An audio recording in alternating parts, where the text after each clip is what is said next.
Welcome to the Dawn Show on iRadio YouTube channel once again. This is ITV. Today we are here to talk about the community awareness on gender-sensitive GBV survivors, protection, and also the police response. We have been reporting cases of GBV across the country. In some parts of the country, we have a number of reports from both UN agencies and also non-governmental organizations. Today we have one of our guests with us here in our mini studio, and he'll introduce himself. Thank you. My name is Gaspar Amule, and I work for S Sudan Justice Society as a legal aid attorney. Yes. Tell us what are we doing here? What is this event all about? Very good. Today we are organizing a community awareness workshop on the role of community members in combating gender-based violence and gender-responsive policing, as well as gender-sensitive police reform. The workshop is supported by a German organization, GIZ, and we are pleased for their support.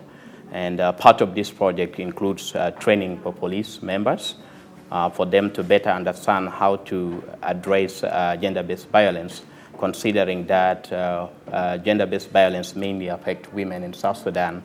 And that would then means that our attitudes towards gender-based violence need to be corrected. It also requires that the composition of the police with regard to respond to gender-based violence would consider the gender diversity in order to make sure that women or survivors of gender-based violence actually feel free to speak to any police of their choice, whether they wanted to speak to a male police or a female police.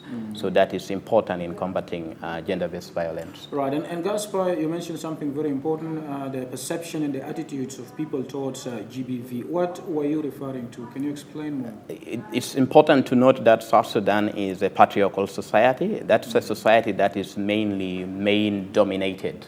And as such, people perceive most of gender-based violence as domestic matters that are of family nature and should not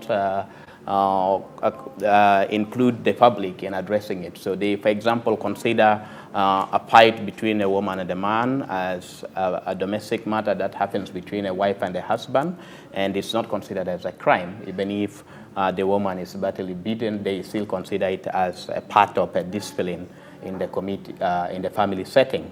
There are a lot of perceptions around that where community members, for example, in cases of rape, they would consider that rape case should be converted into marriage.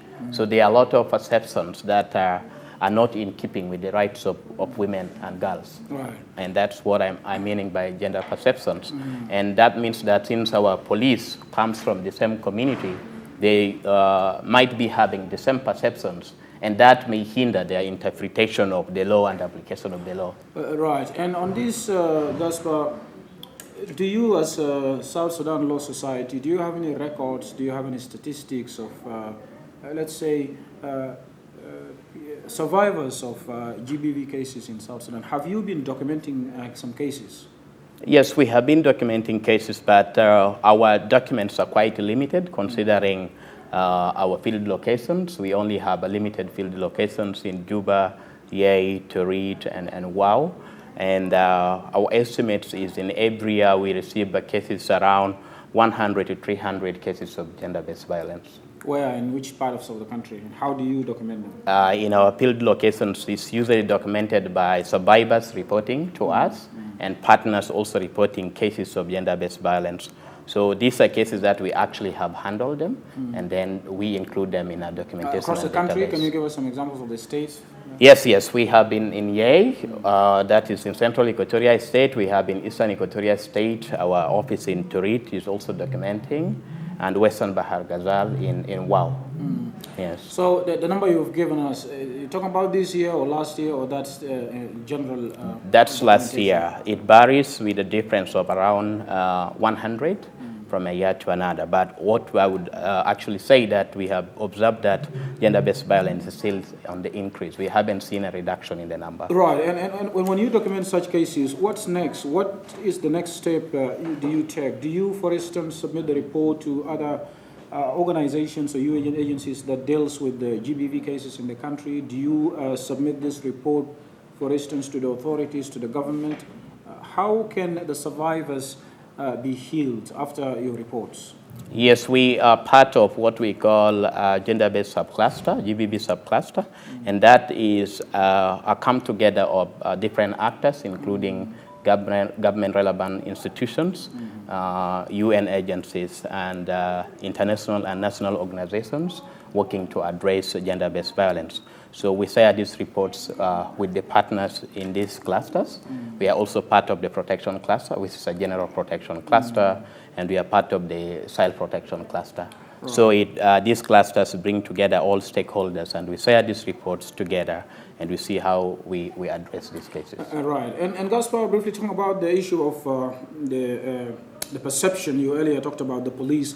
You know, in the society, the South Sudan is a man-dominated society, as you mentioned earlier, and it's quite a challenge for survivors of GBV to speak up and freely. Some of them don't feel comfortable speaking to men, especially the investigators. So how can this be addressed really? Because the fear of stigma and the taboo, you know. So there are so many women out there who might be survivors of GBV, but they have nowhere to go. What would you tell them? Yes, partly is one is that the government has made efforts to address that concern by setting up what we call gender desks in the police stations. So the gender desks is comprised of a male and a female police officer, so that they can better respond to gender-based violence. However, the limited number of female police means that some of the gender desks are sometimes without a female police. So that becomes a challenge a bit in some of the gender desks that we have observed. And the second concern is the question about really awareness. Is communities still have a limited awareness about the services that are available. That's provided by the government, the services that are available provided by the NGOs, and that limits their access to this service. So that's why we continue to create awareness through workshops and radio talk shows to make sure that at least they understand in each location where should they go in case of gender-based violence case. Right. And Gaspar, what about the perpetrators, the culprits themselves? Do you follow up the story with the authorities when you report such cases to the government? Sometimes there are reports of GBV cases, but you find the perpetrators or the culprits are set free. So how do you ensure that they are, how do you ensure that the perpetrators or the culprits, when convicted, they are brought to book? I would like to start by saying most of gender-based violence aspects are actually crimes under the Penal Code of South Sudan, and the government takes such cases seriously. In Juba, we have a GBV court, a specialized court to handle cases like that. And that's a great effort from the government. There are incidences where even us as lawyers trying to support survivors of gender-based violence to see that perpetrators are brought to book. But nevertheless, some cases would result to a situation where a potential perpetrator may be acquitted by the court. And that's just a matter of law with regard to whether or not there are evidence sufficient at hand to ensure that the perpetrator can actually be convicted. In cases where the evidence are not sufficient, then the courts have a mandate to acquit. That means to let the potential perpetrator free in cases that they were not found guilty. Right. Yes. Thank you very much for speaking to us. You're welcome. Right. Thank you. Well, we have come to the end of our exclusive interview with the South Sudan Law Society. My name is Emmanuel Joseph Akile. Thank you for watching, and please keep subscribing to our YouTube channel, iRadio South Sudan. All right, thank you once again. You're still watching the Dawn program on our YouTube channel, and that's the ITV here on iRadio South Sudan. My name is Emmanuel Joseph Akile. We're still talking about GBV, and joining us in our studio right now is Justice Ajonye, the Secretary General of the South Sudan Law Society. It's been a while, Justice Ajonye. It's good to have you with us here today. Thank you. Right, Justice Ajonye, let's look at the GBV, and it's not the first time actually we're discussing this issue with you and with the Law Society, but let's look at it from the perspective of the law. And let's talk about the police and how the survivors can really report cases of GBV to the authorities? Thank you, Mr. Akile, and also I have also to thank iRadio for this correspondence. First of all, GBV itself is a big challenge in the nation, and before I can go to the police itself, sure. Last year there was an assessment which was done, and ICRC stop units, and we found that there are over 4,000 abuses of GBV from February up to July, the end of July. So the statistics from August up to date is the one which we have not captured. Now, this one gives a fear that GBV is on rise, and this is not a good precedent, and it has to be corrected, because GBV in itself has a lot of other issues inside it. It is holistic. And first of all, another area which I would say which has a lot of hope is through the Ministry of Gender. You have the National Ministry of Gender and the State Ministries of Gender. And then the GBV working clusters. So you have the coordinations at the state level. However, every state has a one-stop center. We have 11 one-stop centers in the country. And that is not enough, because they are at the headquarters where there are hospitals. All one-stop centers are where the hospitals are.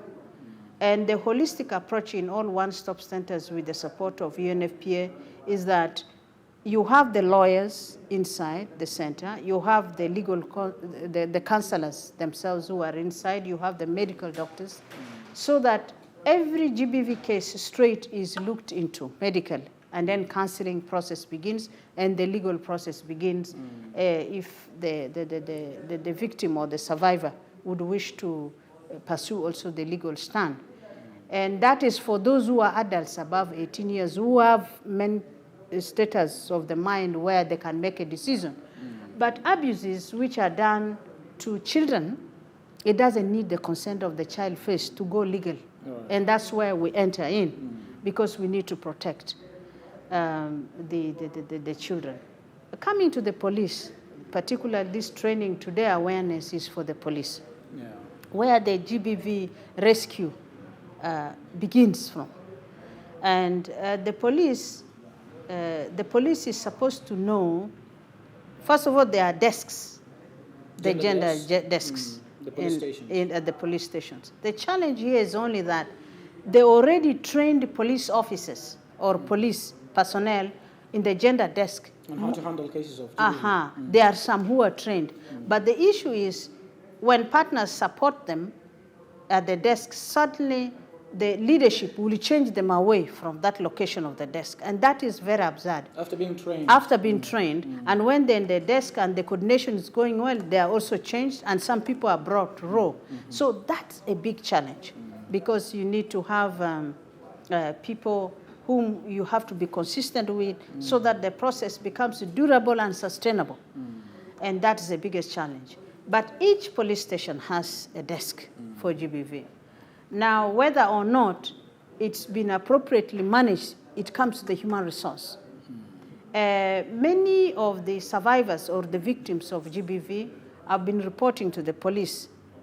The only thing is that custom and traditions also need to be eradicated somehow from the police desk units. That's why they have to be consistent, because sometimes the people who are violated, when they come, the police tend to say, no, these are family matters.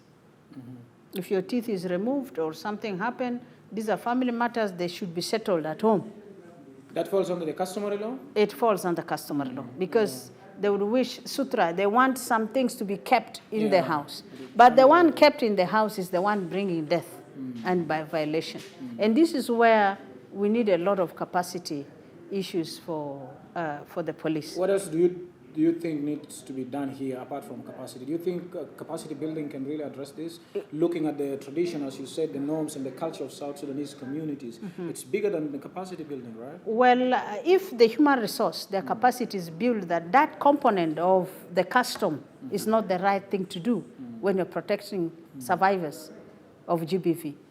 once they get it, then they will handle the cases. Right. That's a big challenge, which means there has to be also holistic training on GBV at the training college in Rajaf, Right. police academy. GBV must be a full subject, which can take like 1 month or 2 months. They have to be taught that, so that when they graduate, they're passed out, each police officer has an element on how to protect a victim or a survivor of GBV. That's much better than training few of them and then the leadership comes in Exactly. and Exactly. exchanging. Do you ask the leadership after training those officers, Justice Ajonye, do you request or do you demand an explanation from the leadership after training the officers? Why are they changing them, rotating them? How is it affecting them? We have been doing that. I remember I was in Awil, Malolkon, and Northern Barakazal. I really asked on that because it has been a challenge, the turnover rate.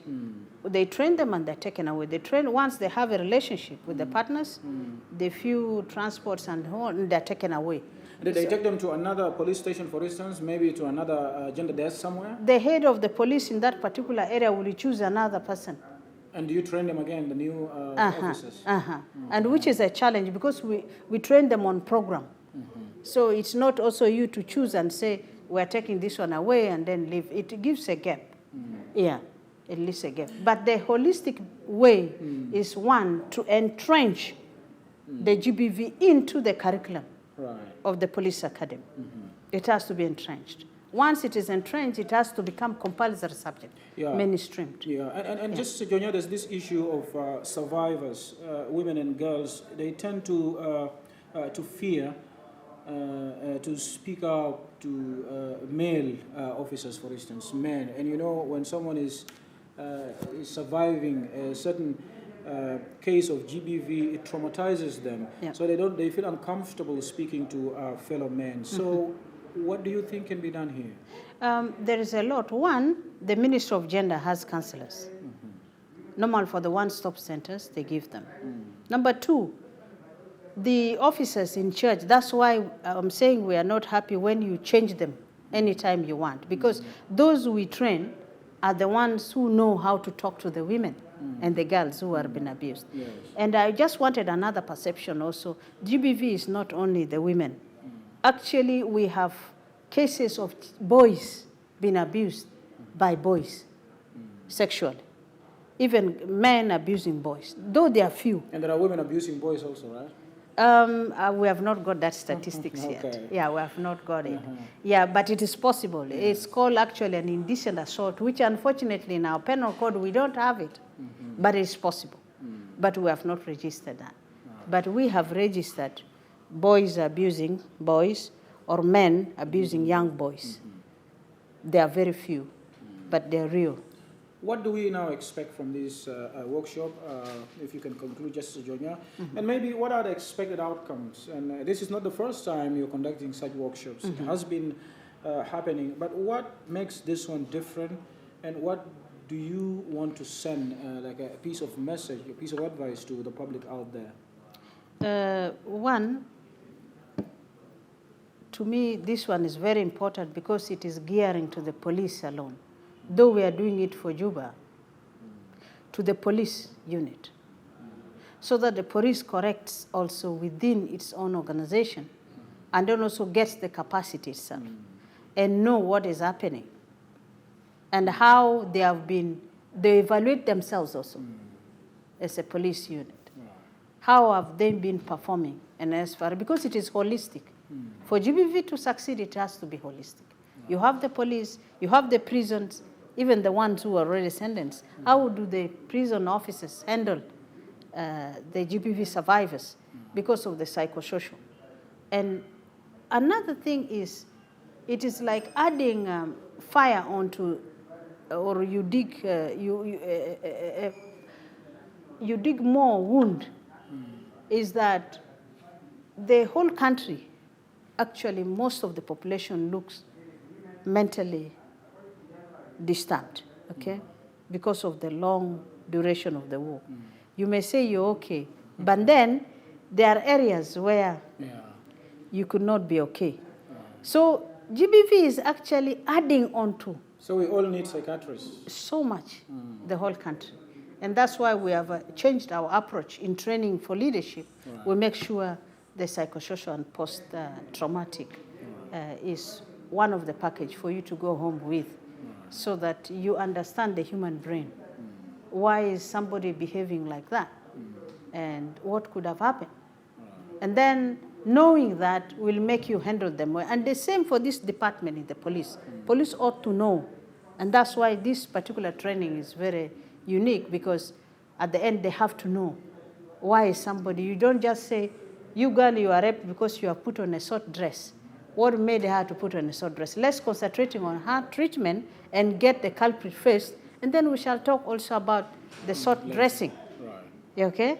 So we need to understand what made her behave like that. See the background of the home. See all this. This detail must be with the police desk. Right. Yeah. Thank you very much, Justice Ajonye Perpetua, the Secretary General of South Sudan Law Society, for joining us today. I'm the acting Secretary General. Secretary General. But the Deputy President. But you will be promoted to the Secretary General. I'm the Deputy President, actually. Yeah. All right. My name is Emmanuel Joseph Makile. Thank you for watching, and subscribe to our YouTube channel, iRadio South Sudan. Thanks.